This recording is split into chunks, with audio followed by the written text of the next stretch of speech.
Is that thing going? Yep.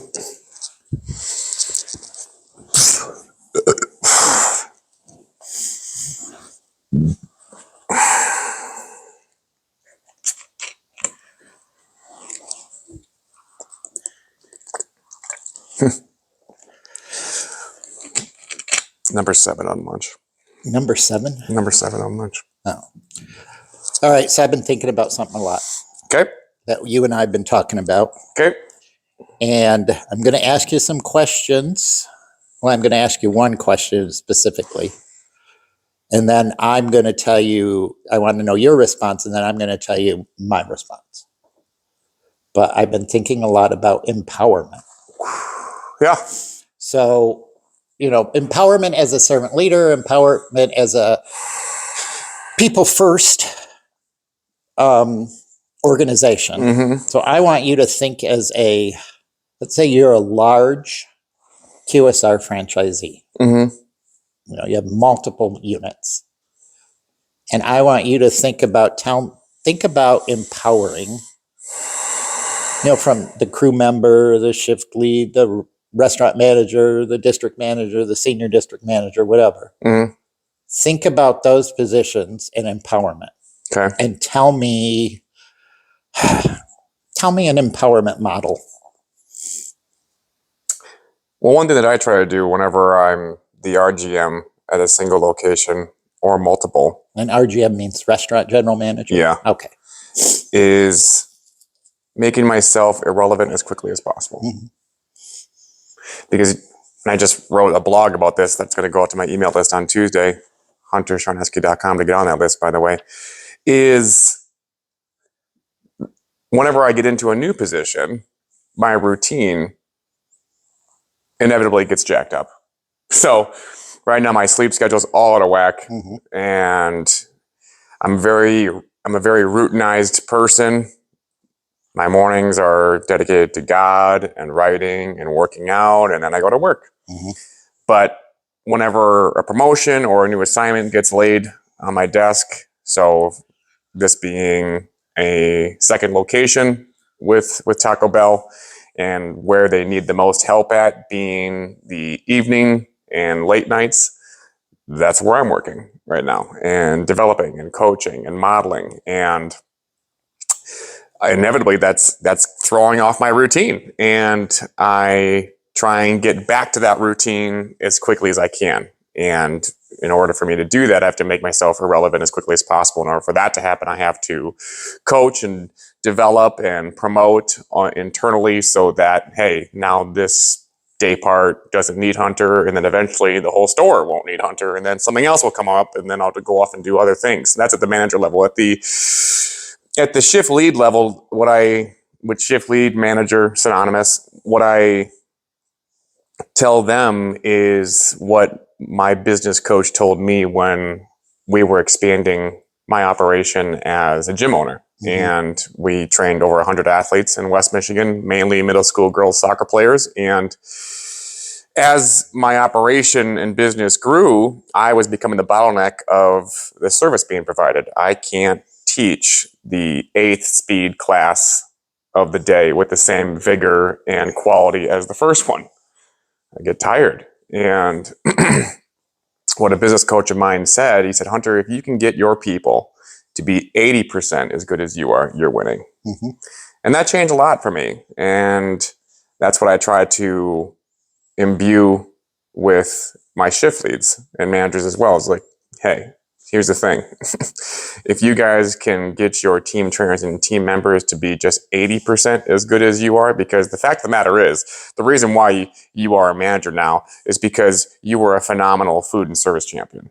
There's nobody better than you. And so at some point, somebody recognized your talents and said, hey, do you want to be a manager? And so they're never going to be as good as you. But if you can get your food and service champions to be 80% as good as you, well, then your shift is going to run itself, which is the sign of a good manager, right? And so moving on down to the team trainers, the team trainers in this concept are people who indoctrinate the new hires get them set up on the back of the house computer for all of their e-learning, and then sort of shouldering them on the line or at the window, depending on if they're a food or a service person. And that's really, the team trainer is one of the more underrated positions, I think, in not just this concept, but if there's a team trainer position that's synonymous with other concepts, I think it's highly underrated. You can't have enough of them, in my opinion, there. And from the empowerment standpoint, there, it's, I mean, you're the spearhead of all new hires. And so you not only have to be personable, but you have to point that person, right, to success. And from the team member standpoint, it's just, and I asked my managers this yesterday at the second store that I'm overseeing now, is what story are we inviting people into when they come through the door? What is that story? Is it a story that's, okay, well, here you go, and this is how you make a beefy, crunchy taco? Or are we pointing to the people who are newer, who've been here a while, who are doing great things, the Machiases, the Angels, the Mateos, like, hey, this person was just like you a couple weeks ago, a couple months ago, and now look at them, right? They're LeBron James in the line right now. I mean, that could be you. And by the way, they're in line for a promotion, which is going to make them $16 an hour. Like, $16 an hour to make tacos? Yeah, $16 an hour to make tacos. And then after that, then you're thinking about manager. Then it's like more like 20. Like, whoa, what? Yeah, what? This could be a career for you. Well, what if I want to do real estate? Well, let me ask you a question.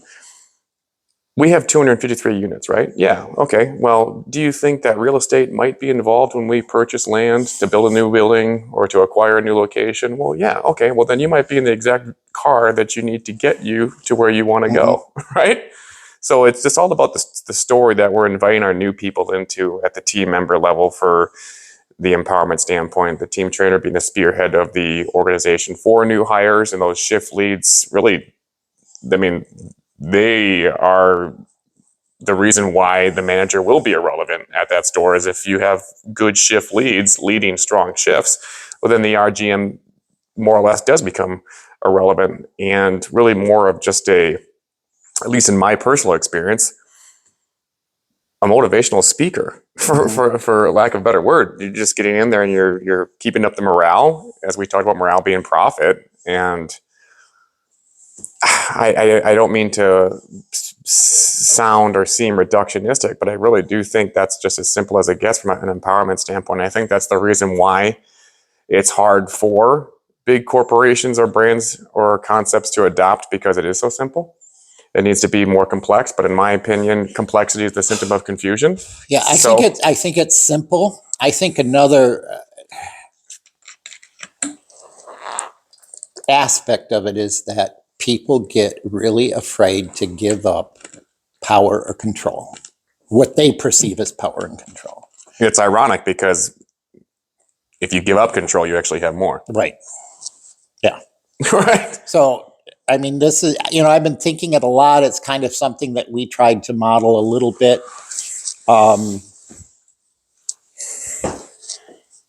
So this is my take on empowerment. Yep. The crew member, they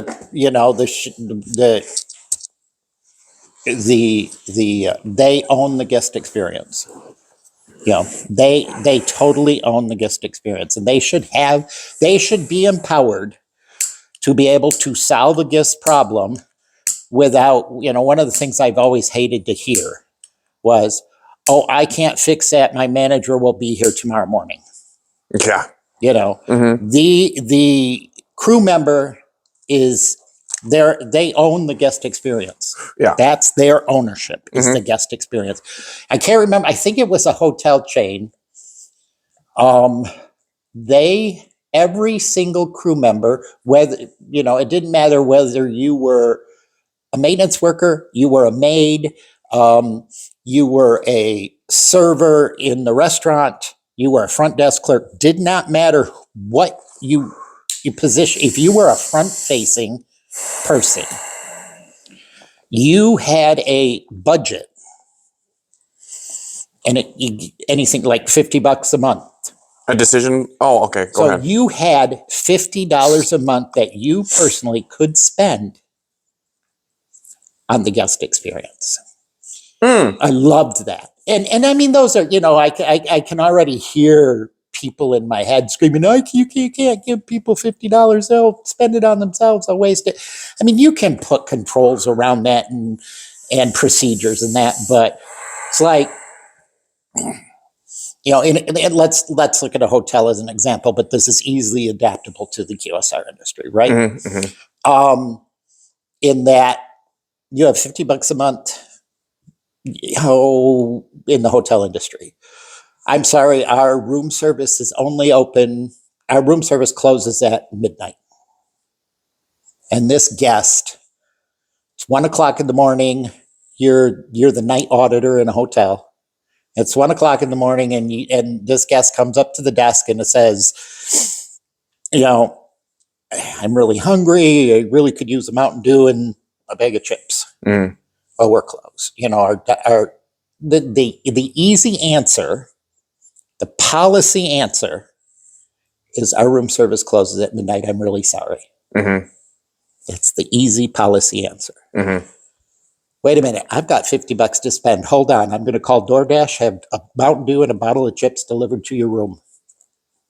I'll get it from the gas station or whatever. Yeah. I have 50. I own the guest experience.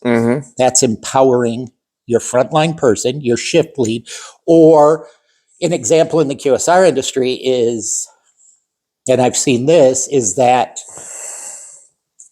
I own the guest experience. I'm the front-facing person to the customer, and I've seen you do this. I've seen a lot of people do this. Is they order, a bunch of food, and I carry it to the car for them. That's policy may be you can't leave the store. I can't go out those doors. That's the policy. I cannot leave this store. But I own the guest experience. I am empowered to do this. And so if I do this and I'm empowered to do this, my crew chief or my manager or whatever should embrace it, encourage it, instead of "Why'd you leave the store?" That person is empowered to own the guest experience, whatever it is. Yeah. If it's a shift manager, the next step up, whatever, this is now semantics because every business calls them differently. They own that shift. If you have a shift manager or a manager in charge or whatever you want to call them, they own the shift. It's theirs. So if they are empowered to be the shift manager, the manager in charge, and they decide where everybody goes, where everybody's deployed, even if they have to deploy someone who's in a position higher than them, they're in charge. They are empowered to own that shift. They make the decisions for that shift. They decide where people are deployed.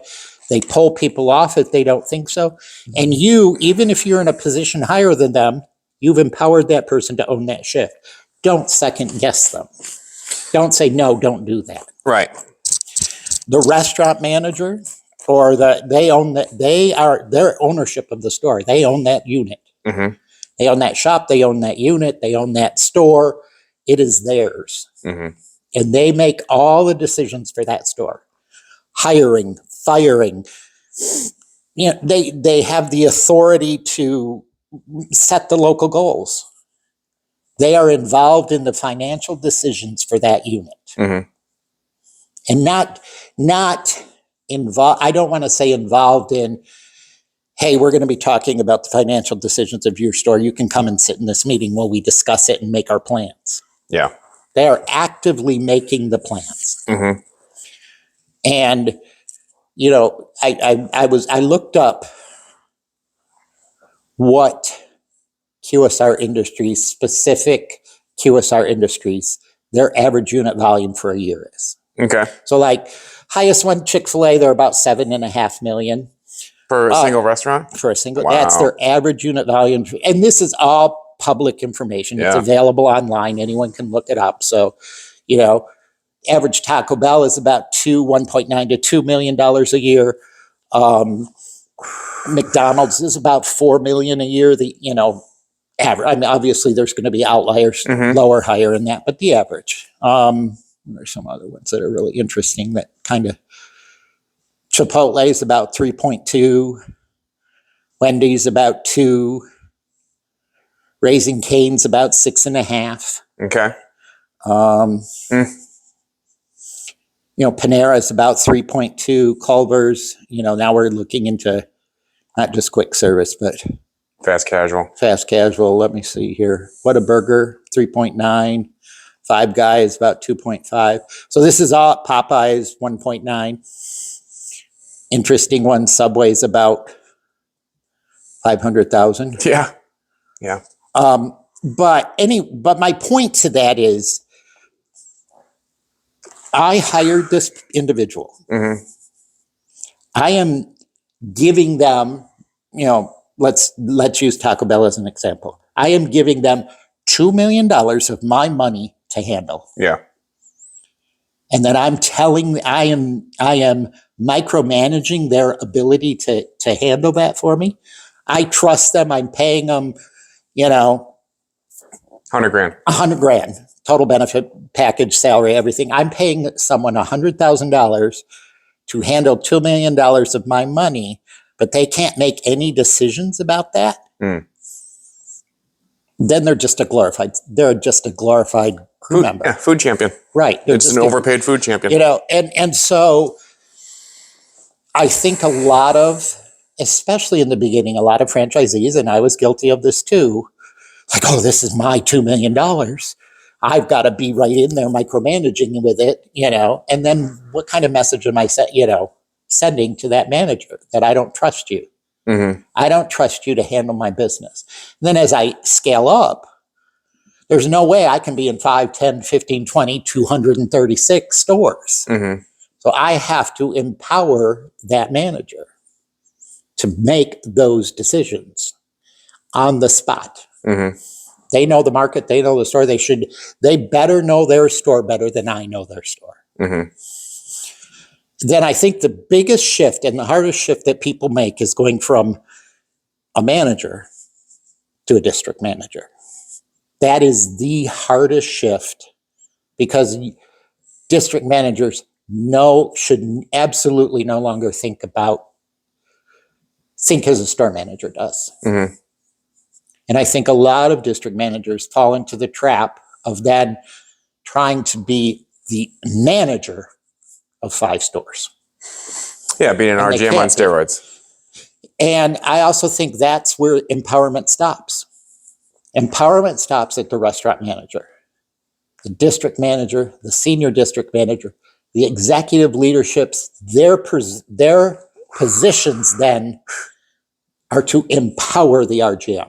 The most important person in the organization to me is the person that's in charge of the unit. The district manager's role is to empower the RGM to not to make goals for that RGM, but to collaboratively work together to make those goals. Because the RGM should know the store better than the district manager. Yeah. The district manager is in charge of the district. So if I am a district manager and I have a restaurant manager that's doing something phenomenal, I, as the district manager, am empowered to make practices for my district. Does that make sense? And then everybody else, every other position above that, their responsibility is to give the tools to the restaurant manager.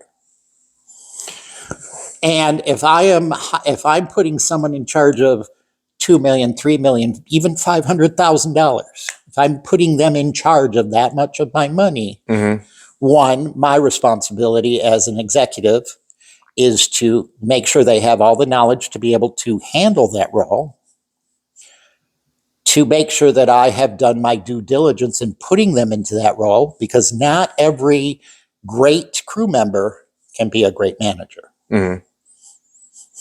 And then to make sure that they are constantly empowered and supported. That's my role as the executive. Yeah. My role as the executive is not to micromanage that restaurant. Mm-hmm. My role as the executive is not even to micromanage the area or the region. Yeah. My role as the executive is to make sure that they have all the tools in place that they need to run their shop. That is my view of empowerment. Mm-hmm. I think one position that isn't talked about a whole lot, because I don't know how much of it actually exists, but I think that I'm not sure if I'm advocating for there to be a position like this on a brand or concept's career ladder, but going from one unit to 5 to 6 as a district manager, that's a big jump. And I think, if speaking from personal experience, I think well, let me ask you a question. Do you think that there would be any benefit to having more multi-unit manager positions? Because to me, managing 2 locations, being the manager, the RGM at 2 locations, is harder than being a district manager. Sure, it is. It's harder because you have got 60 employees reporting directly to you. Right. So now, as an MUM, Mm-hmm. if you follow the belief that the most important thing to a restaurant manager is their restaurant, that is their number one, bar none, that is their number one focus. Yeah. And then you'd say, okay, I'm going to make you an MUM, a multi-unit manager. What one of those 2 stores is their number one focus? The struggling one. But if you say that, if you have the belief that your store is Mm-hmm. your number one focus, Mm-hmm. and I give you 2 stores, they're both your number one focus. But then that bleeds into the empowerment piece. It's like, okay, I'm gonna spend most of my time at the struggling store, which then leads me to okay, well then who can I raise up in my stead here, right, to then, so I can look at corporate and leadership and be like, hey, you might have somebody over here. So I have empowered my restaurant managers, my shop managers, whatever industry, we're talking QSR, but I think it applies across the board to any unit, right? Mm-hmm. To make the decisions for their restaurant. They bring their ideas to me. I don't poo-poo them. Mm-hmm. Yeah. Great. Okay. Do Mm-hmm. it. Let's Mm-hmm. see how it works. Right. If it doesn't work, then my job is to see if it works or not. Mm-hmm. And if it doesn't work, to pull the plug. Yeah. But you're empowered to make those decisions. Mm-hmm. You know the market better than I do. You know the stores better than I do. You know the employees better than I do, or you should. Mm-hmm. And if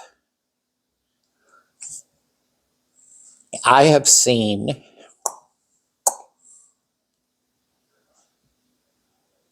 I lost my train of thought there, but does there need to be an MUM position on all career ladders, or is it unique and I think concept by concept basis? Concept by concept basis, and it depends upon the individual, Yeah, and it depends upon the units. Okay. Mm-hmm. Not everybody can be an MUM, just like not everybody can, and not every market needs to have MUMs. Mm-hmm. It just depends. I mean, that would be something that I would empower the district manager to make that decision. In terms of, okay, this person can. They know that they should know their district better than I do. Mm-hmm. And they should know their individual managers better than I do. And they should know their shops or their stores better than I do. Yeah. So if they say, hey, I need to do an MUM deployment with these 2 stores. Mm-hmm. All right, you're empowered to make that decision. Mm-hmm. Hands off, eyes on. Yeah. How many times have I said that? Many. Many. Mm-hmm. My job is just to oversee, oversee the whole operation Mm-hmm. and to make sure that the people are empowered Yeah. and deployed in the right place. Mm-hmm. That's my job. Mm-hmm. My job's not to micromanage the stores. My job is not to manage a store. Mm-hmm. Absolutely not to manage my store. Right. My job's not to second guess my managers. Mm-hmm. If I'm paying someone $100,000 a year to manage, a $2 million shop, I better have a lot of faith in them. So then why does that happen? Why does micromanagement happen despite paying somebody $100,000? I think for a lot of reasons. One, generally when you start out as a franchisee, you are basically the manager of your first shop. Mm-hmm. And you're kind of the MUM of 2 shops, 3 shops. And then you're kind of the, I think there's a mindset because, all right, I've had, 4 shops, 5 shops, 6 shops for 10 years. So I know far more than you do because I just hired you to be the manager here. So I'm going to go in and continue to manage the shop instead of letting you do the shop. It's a fear of giving up control. I think there's some pride in it. And I mean, That was going to be my next thing that was in my mouth because I think there's also a lack of humility there. There's a lack of humility. Yeah. Oh, yeah. Because you have to understand, that a person that you've hired with 30 years of life experience knows things that you don't know. Right. Period. But I mean, I have had managers, or I have hired people that have never had QSR experience whatsoever, have come into my store and they've come up with ideas or have run my shops far better than I probably could have. I have to have the humility to recognize that. Yeah, because this job's about attitude. Right. It's about raising up people and empowering people. And if this person is really good at leading people, that's 70, 80% of the battle. Mm-hmm. Right? Yeah.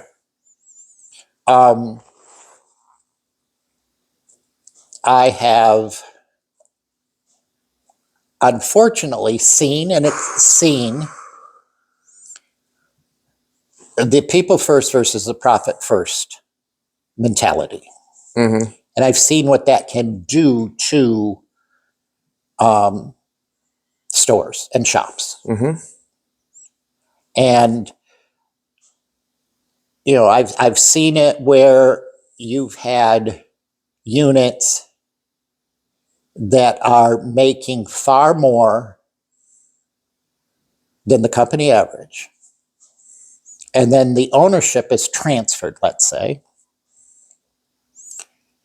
And within a year or less than a year, they're transferred from a people first franchisee or someone who has that mentality, runs their organization that way, to a profit first mentality. And within a year or less than a year, their sales are half of what they used to be, mm-hmm. or even greater than half of what they used to be.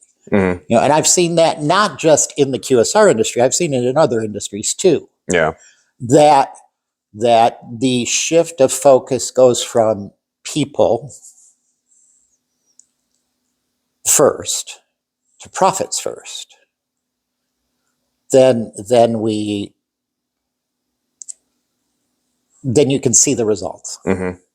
Drastically Mm-hmm. see the results. I'm trying to think of maybe I wrote it down. Let me see if I wrote it down. Because I was thinking about that a lot.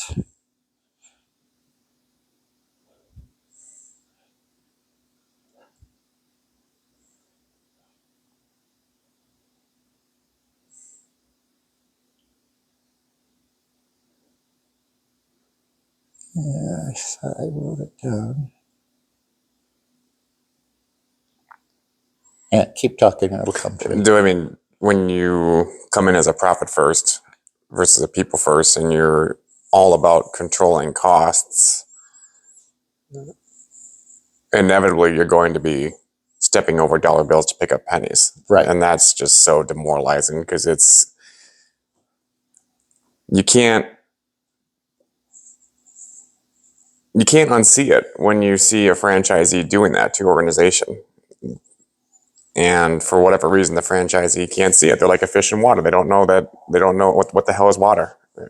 Right? So that is one of the most demoralizing things is when it all comes down to controlling costs. And I don't know. I mean, I think franchisees, and it is an easy, I don't want to say trap to fall into. It's almost natural. And as you're growing your business and as you're acquiring more stores, shops, whatever, and you're growing your business, it's really easy to hoard control instead of share control. And that that's a little bit of an entrepreneur mindset too. It's really hard to go from an entrepreneur to an executive. And I think that as you grow your business, you need to flip from being an entrepreneur to being an executive. Yeah. So it's really important to not hoard control, but share control. To equip people, train, lead, give them the tools then to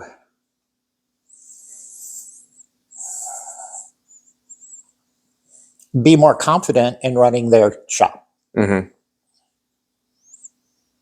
step back. Yep. And encourage. And it's not that you are not making decisions for, like I say, hands on, eyes on, hands off. And if I start seeing my shop going off the deep end, I'm stepping in. Yeah, you can't. It's not. You can't lose oversight. Right. It's not that you're losing oversight, but you have to give up control. And if you identify the right people, they want it. They want the control. Right. They do. Like, what do you mean? I get to run this shift and you're not going to say a word to me? Like, yeah. Right. But also the role of a servant leader and a good franchisee is to, at times, sometimes you have, I see something in you that you may not see even in yourself. Yeah. Sometimes that ability to do that may come with wisdom and time and that kind of thing. But to be able to identify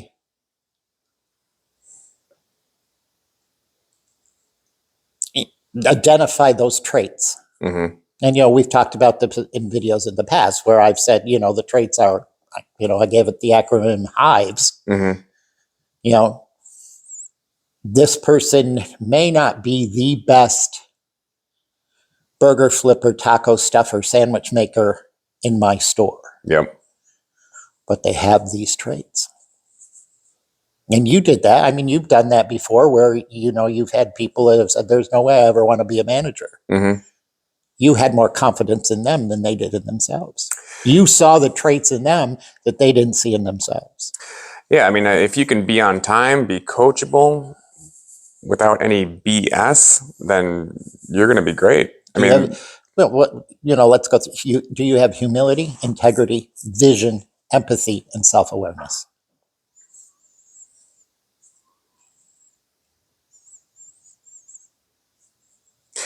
Do you think that's applicable for every position of leadership or just RGMs and above? Probably RGMs and above. Okay. Because the reason why I say that is because I don't know if it's applicable for like a crew member. It wouldn't necessarily be, I'm going to promote you from being a crew member to a shift lead. Because there you need that operational strength. Yeah, and I don't think a team trainer necessarily has vision. Right. They can buy into your vision. Right. Right. But they might not have the vision themselves. And you may have two team trainers side by side. And this team trainer is really good at what they do being a team trainer. Yeah. but I don't know if I could make them an RGM. Yeah. This person, they are an above average team trainer. Mm-hmm. They're not the best team trainer in the organization or in the district or in the region, Mm-hmm. but boy, they have these traits. Mm-hmm. And they have self-awareness, the ability that if I gave them a $3 million store Mm-hmm. and empowered them, they'd run that, that store would shine. Yeah, the reason why I asked that is just from my experience the other night when I think it was Friday night, and I was working the line with this young man. He can't be in his 20s yet. He's an adult because he was there till close, but not. I don't think he's in his 20s yet. And we were on the line, and just there was a couple of times where we were getting smacked during fourth meal and late night, and I was finishing, he was starting, and as I was getting the food in the bag, then all of a sudden he just slid deployed and went right into my hip pocket and started expediting and then getting the bag out the window to make sure that the car was green. And that was just what I had outlined in a video that day and posted into the group chat. And I just looked at him and I said, "Did you watch the video?" He's like, "Well, yeah." I'm like, "You son of a bitch." Like, right? Yeah. And so then immediately I'm like, okay, this kid's a team trainer. Like he I've seen him do service. I've seen him just do I've seen him literally watch a video, then put it into practice that night. Mm-hmm. And it's okay, he's coachable. And so this is an individual that I brought up to our managers at that store. And we're going to be working through the paperwork starting this week to empower him to then have a promotion, which is what we want. In an industry where the turnover is sky high, you can't have enough people on track for internal promotions. Right. I mean, that you brought up turnover. Yeah. And you brought up, I mean, that is turnover, and I've thought about that a little bit, and labor shortages. I mean, we are, our industry, probably more so today than any other time in our industry, we have a labor shortage problem. Mm-hmm. And so as the way that the executives are addressing that, I'm kind of veering off on a tangent here, but and rightly so, is how can I efficiently run my store, and what technology and tools, et cetera, can I deploy to run my shops with less labor than we're used to? And that's where we're starting to see the rise of the kiosks and the self-ordering and the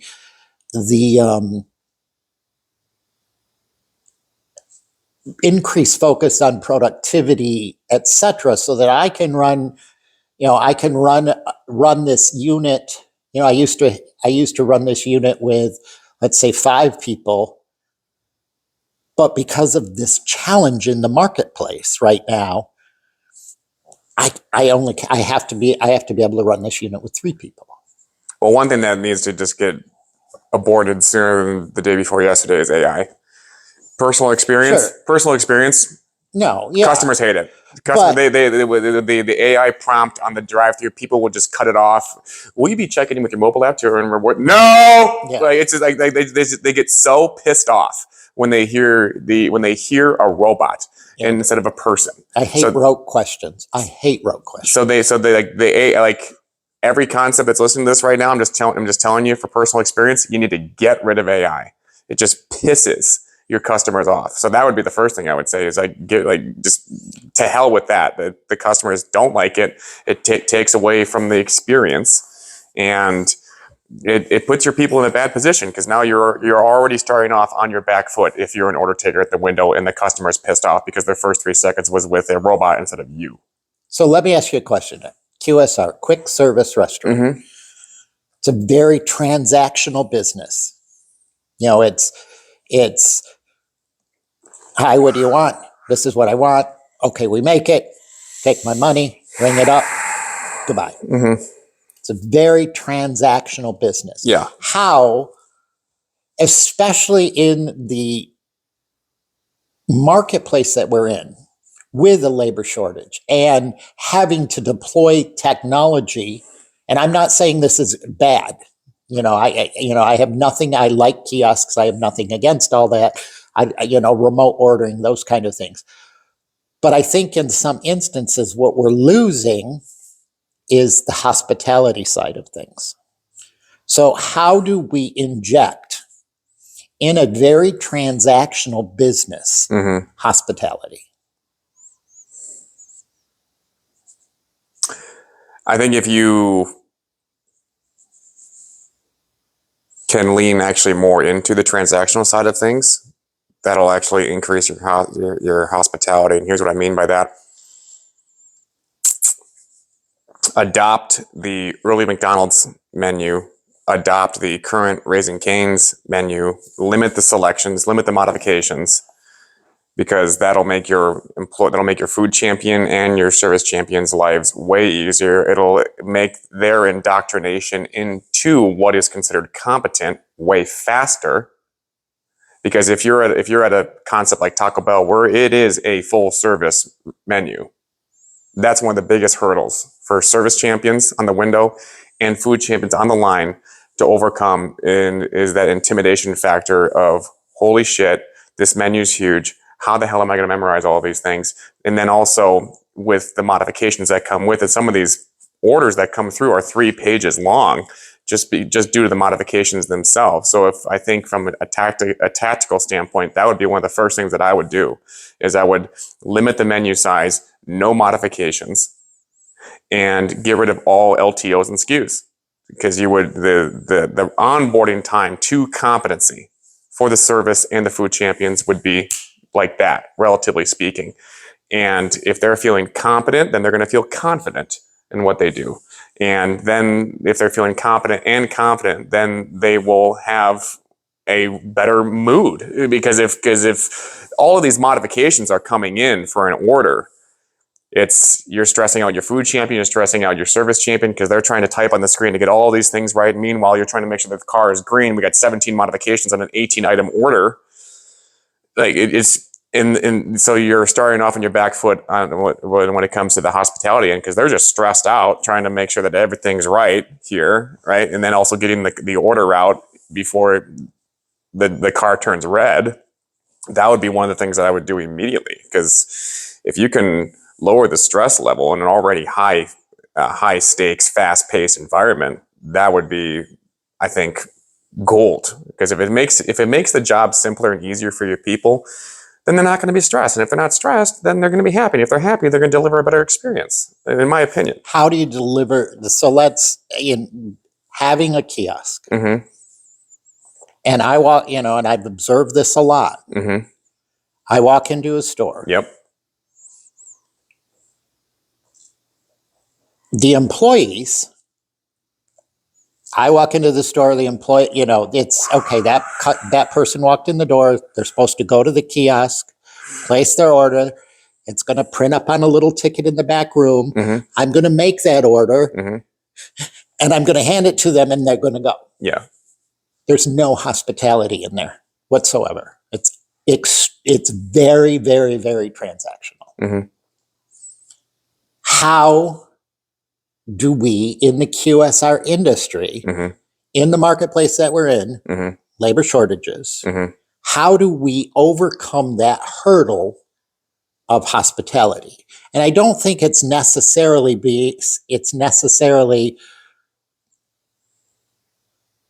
getting them in and out quicker. That is just transactional. You have to know what the priority is. And if the priority is faster times on the drive-through than as opposed to the front counter, then drive-through is going to take priority every day of the week. Because I got 6 minutes to make your order, right? But 3 and 30 for that one. Then all of my deployment and time and attention is going there. The other thing that you could do, again, if it's quick service and you want to, again, you have to know which rabbit you're chasing, right? And you could. This might sound crass as hell, but like, know what you're getting into. If you're walking into a QSR store, well, I mean, know what you're getting into. And so I would say that this is probably extremely wishful thinking, but if it's a QSR store, then why do we have a lobby? Why do we have a dining room? Like, again, we're trying to be something that we're not, and we are a quick service restaurant, and we have priorities that fall and priorities that we are micromanaged and judged upon about the cars, right? Not the Yeah. people that come to the door. No, I understand. And Yeah. it doesn't have, I use the example of me walking in and using the kiosk versus me pulling my car up to the speaker. Both are transactional, both are quick service. How do I, as an executive, not as a front facing, how do I impart into the people? Yes, we are QSR. Yes, speed is important. Yes, we have to have 3-minute drive-throughs. We have to have this. We have to have that. How do I impart hospitality into that? You reward the positive feedback on the customer surveys, because whether it's Subway Listens or Loops, which is what Taco Bell uses, or whatever the concepts use. And this is an idea that I had brought to my leadership in terms of, well, how do we limit complaints? And I said to them, I said, well, why don't we invert it? And they said, well, what do you mean? You like reward whoever gets the most complaints? I said, no. Like reward when the good feedback that comes in, because there is feedback. There are times where there is good feedback that comes in. They're few and far between, because in my opinion, when you put out a survey, you're giving the victims a voice, and they're going to they're going to bitch about it. I go back and forth on mandatory, on automatic surveys. I go back and forth on those. Yeah, so I would just say let's invert it, and let's put a contest out there in the area, the region, however big your portfolio is, and reward whoever gets the most complaint, and whoever gets the most positive feedback gets a prize. And don't give me this bullshit where, hey, if whatever unit has the most positive feedback gets entered into a drawing, like that is so. The tread on that tire is so gone, in my opinion. I hate it when companies and portfolios do that, where they say, well, and then once you do what we asked you to do, then you'll be entered into a drawing, then you might win. No, you need they need to be rewarded quickly, and they need to get the reward, right? I mean, that's behavior 101 from B.F. Skinner. If you want good behavior to continue, then acknowledge it when it happens. Right. But if you want bad behavior to continue, then ignore it when it happens. And I think that's kind of what you're flirting with there. And so you've got to have quick payouts or quick turnaround time on the reward of the behavior that you're looking to instill, in this case, hospitality. So if you put out an initiative that, okay, whichever store has the most positive feedback on their loops or their Subway Listens or their whatever, they automatically get a prize. And it's got to be quick. It has to be quick. Right? The reward, the time to fulfillment for them receiving their reward has got to be quick. Immediate. Yes, because we've had problems with that, where leadership will put out an initiative, and then my people are asking me, hey, Hunter, remember when we won that contest like 2 weeks ago? Was that snack box ever coming? And then the RGM looks like a dickhead, right? And so that's why I'm harping on the quick. It's got to be quick. So one of the biggest things that executives are doing now in all industries, not just QSR. I mean, you can go to the pharmacy, you can go to, any place, grocery store, and they are asking, hey, have you gone to our website? Can you go to our website, fill out our survey? Go to our website, fill out our survey. Go to our website, fill out our survey. I understand why that's done. It's because you want to see where you need to deploy your resources. Like if this shop we're getting a lot of complaints about speed. I have an issue with constantly asking people to fill out surveys because you're asking for the negative. Then you're asking the wrong person, in my opinion. You're asking for the negative. You're asking the wrong person. What do you mean? You're asking customers are first. Employees are more first. Right. You need to be asking the employees, where are we struggling? So I'm going to continue this train of thought because I want to know your Yeah. Is it wrong or is it okay to ask for, let's use Google review. If you enjoyed our service, can you please fill out a Google review? Mhm. Is it, instead of just asking for a comment, go to our comment line, go to our comment website, go here and fill out a survey, because you're automatically inviting the negative. Mhm. But is it wrong to ask for the positive? No, it's not wrong to ask for the positive. In fact, if you've read any of Robert Cialdini's books, Influence and Persuasion being his top two, in my opinion, it's all about how you are asking the question, right? Because questions are the answer. And so if you can persuade the individual with the type of the question that you're asking, like, how enjoyable was your experience today? That's different Exactly. than asking them to leave a review. Right. Right? So you're already persuading them by planting them in their seed. What was good about your time here today, right? How enjoyable was your experience? What made this particular stop at store 33009 memorable? Yeah. Right? What was remarkable about the service today? Like those, you have to persuade. You have to lead the customer to the feedback that you're looking to collect. And some people might say that's manipulation. I would say that it's inspiration. No, yeah, I agree. I mean, I think the best way to initiate a response on however you collect customer responses is, can you go to www dot whatever or 1-800 dot 1-800 call us and tell us what you liked about us today. What did you enjoy? What did we do right for you today? I want to know what that store is doing right so that I can impact it, so I can enforce that. So I can go to those people and say, you guys are the quickest store based upon my customers telling me they like you. They come to your store because you're so quick. They come to your store because every person that walks in the door, even from the guy way down at the back of the room who's starting the order, screams out, "Hey, how you doing?" Yep. They're acknowledged. I think the way that we overcome the key, and we're serving, our marketplace is changing, obviously, from when I first started, in that we have a far more technological advanced customer than we've ever had.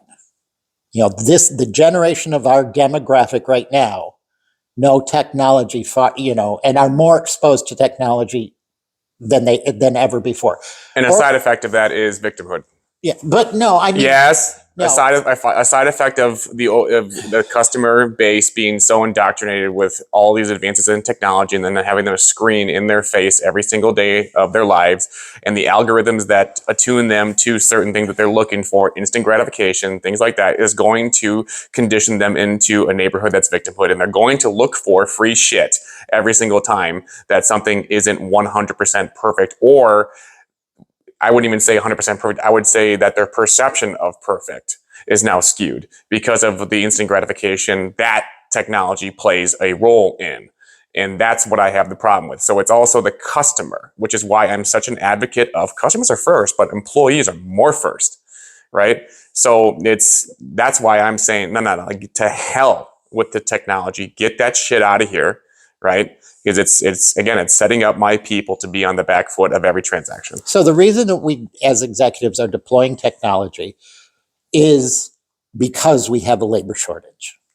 So having a kiosk in the store where employees go and punch in their order, customers go and punch in their order, and our customer demographic right now is used to using that technology. So it is not scary to the customer to walk into a store, see a screen, order. Mm-hmm. How do we, as a company, inject hospitality into that where there aren't any people, Mm-hmm. right? So my point is that even if we have no employees now that are people facing per se, Mm-hmm. because it's just, I went up to this screen, I typed in my order, I put in my credit card, I pulled out my receipt, I walked up to the counter, I looked at my receipt, it said you're number 27. And, someone somewhere in the back room, Mm-hmm. my order is being made. Mm-hmm. And then here comes the bag and it's put on the counter, number 27. Mm-hmm. And I pick up my order and walk out the door. Right. It's all transactional. How in that process can we as executives inject hospitality in that? I would say, again, how are you persuading the customer on the digital all access menu? What is the story that you're telling them about the experience that they're about to have? Right. Hey, our associates, our team members will get your order as quickly as possible. Please be sure to go up and ask if you ordered a drink. Please be sure to go up to the front counter and ask for your drink while your food's being made, so you can at least sip on that and then kind of go from there. But the other thing that I would do is I would actually go back to the numbers. What do you mean? So when the kiosk asks them for what their name is, right, I would take that away. I would have it be, you are number 27. And the reason for that is because you get these dickheads who will come in there and they'll put in a stupid name that makes my people, again, starting on their back foot, right, to scream out big titty 69. Right. Like that's humiliating. That's stupid. Right. That makes them resent the customer.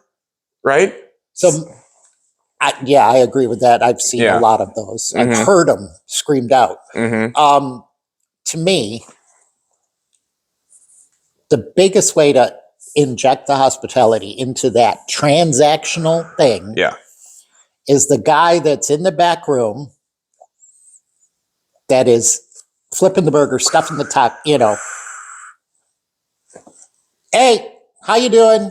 Yeah, so that's it. So you just make it Pavlovian. You make it very much. So I walk. So put in a doorbell, right? And then whenever you hear the doorbell, you greet. Yeah, that's it. Period. Yep. And you and I have talked about the psychological thing that we did this, but it's been done multiple times. Is that there's a line? Yeah, cookie trick. Yeah, person comes in, not that, but there's. Person comes in and is not greeted. Mm-hmm. After 1 minute, that person is asked, how long have you been waiting? Mm-hmm. For effing ever. I have been waiting here for 15 minutes, and these people are just running around in the back room, and I've been here for 15 minutes. Mm-hmm. The same thing, the person was greeted. After exactly 1 minute, we went up to them. How long have you been waiting? Oh, it's not long. I don't know, a few seconds. I don't know. Not long. Yep. Just that in the whole kiosk. And I know why we do it, and I love technology, and I'm one of the first to embrace technology in any of my units. But that simple greeting automatically puts in, all it is a hey. And that store now becomes my favorite store to go to, even if I have to drive past two others to get to that store, because they know me. Well, they don't know you. They just said, but they do. In my mind, they know me because they said, hey. Mm-hmm. I went into this store and it was, I punched in my thing, number 27, here you go, bye. Mm-hmm. Right? Mm-hmm. I think that's very important that we don't lose that. That's how you inject hospitality. into a very transactional thing. Mm-hmm.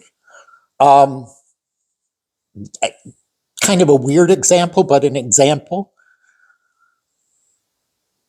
Kentucky Fried Chicken, Mm-hmm.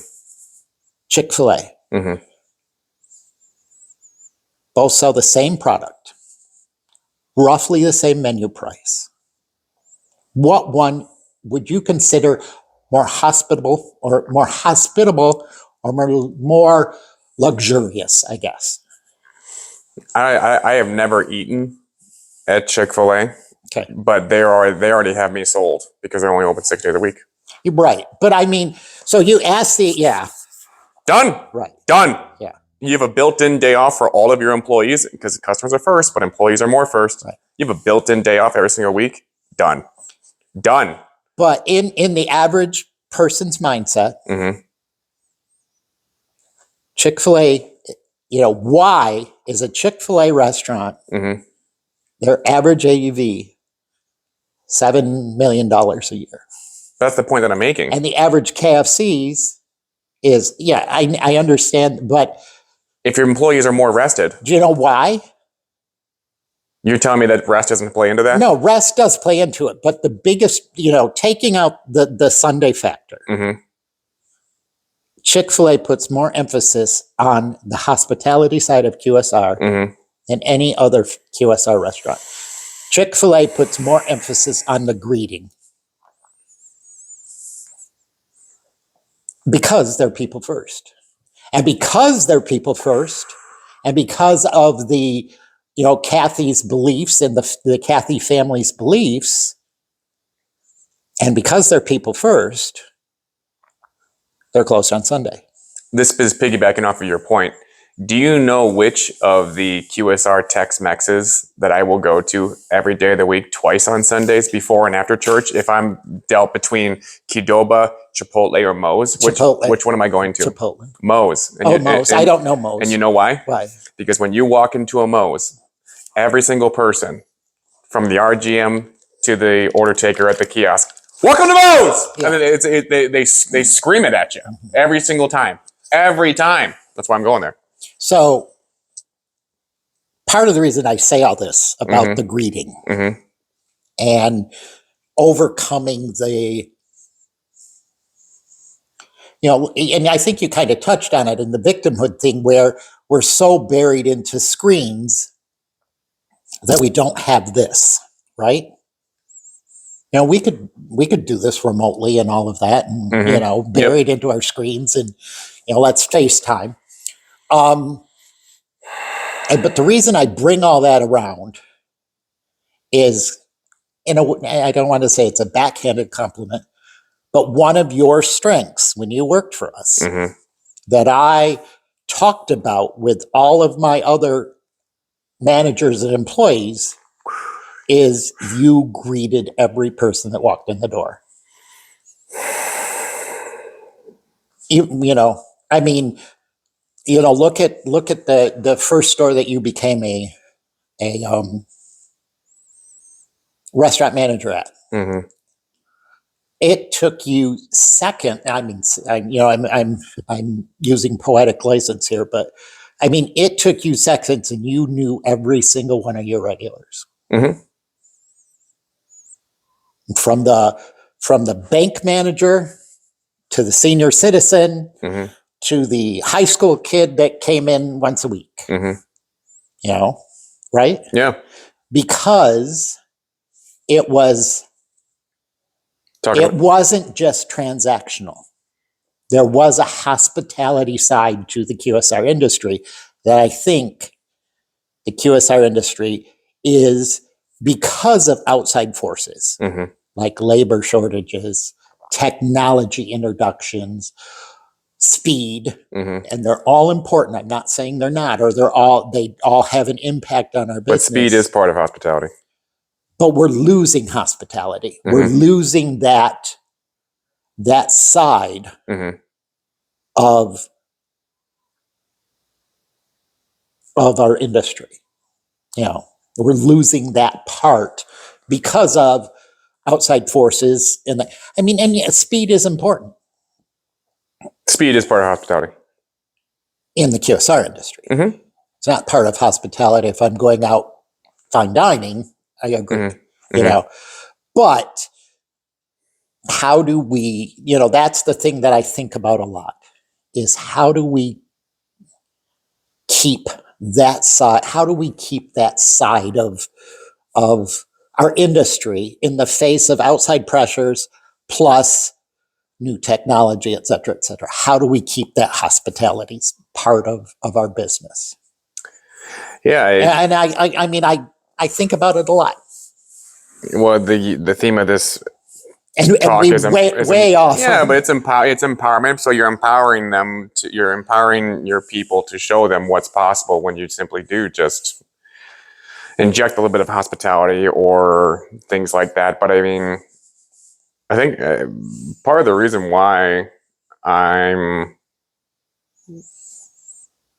I wouldn't say as good as I am, but I would say why I'm so religious about the greeting when somebody does come into my store, even though the priority is drive-through, is because I am modeling for everybody else on the floor with me that, hey, if you want to ascend, if you want to make more money, if you want to make this a career, if you want to get out of assisted living, if you want to, and I'm like shelters, because some of my people do kind of Yeah. transient with where they're sleeping tonight, I mean, right? we've all hired people that Yeah. had So it's those. like this is a way that you can do it. Oh, and then people might people might look at me cross-eyed when I say this, but it is also a way for me to advance because I know that if I can get my people to buy what I'm selling and the modeling of how I do it, whether it's with speed or the greeting or anything, empowering, showing positivity in group chats and building people up, then hey, then you're going to have my job very soon. And I mean that in this industry, like we've talked about the trajectory that somebody can have in a relatively short period of time.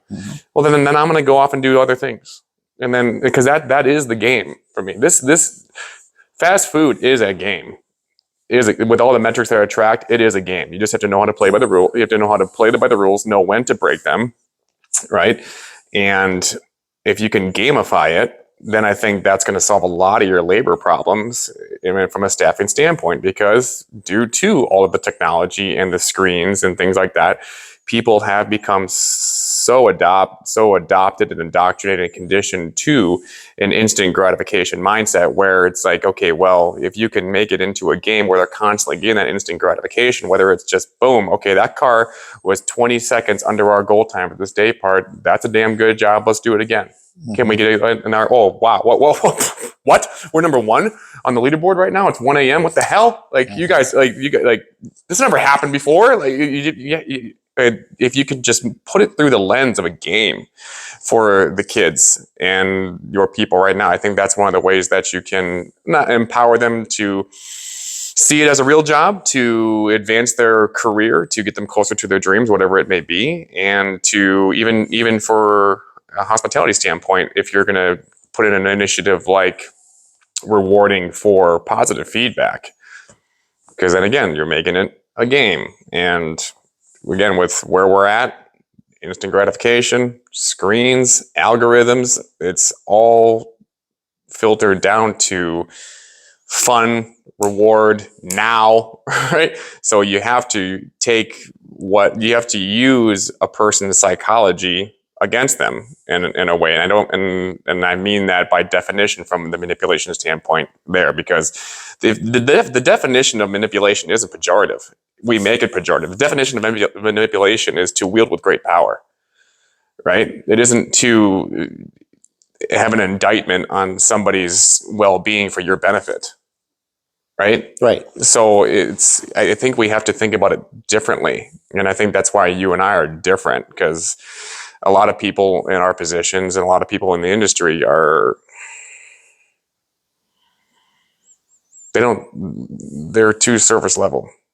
They don't think, right? Which is why Henry Ford said it's one of the hardest things to do, which is why so few people partake in it, thinking. Well, I bring it full circle. Yeah. We started out talking about empowerment, right? Mm-hmm. And I gave my model of empowerment. Mm-hmm. And I said, the crew member owns, their ownership is the guest experience. So it's a crew member that is empowered to own the guest experience. Whether we are a QSR restaurant with all this technology, the screens, the kiosks, it's the crew member in the back on, whatever they're doing that's, hey, they own that experience. Mm-hmm. The shift lead, RGM, the restaurant manager, Mm-hmm. then is the person, I've empowered that person to own that guest experience. They're the person then that immediately says, great job. Mm-hmm. You greeted that person right away. Great job. Yep. That was full circle. Yeah. Is that where you want to end it? Sure. Okay.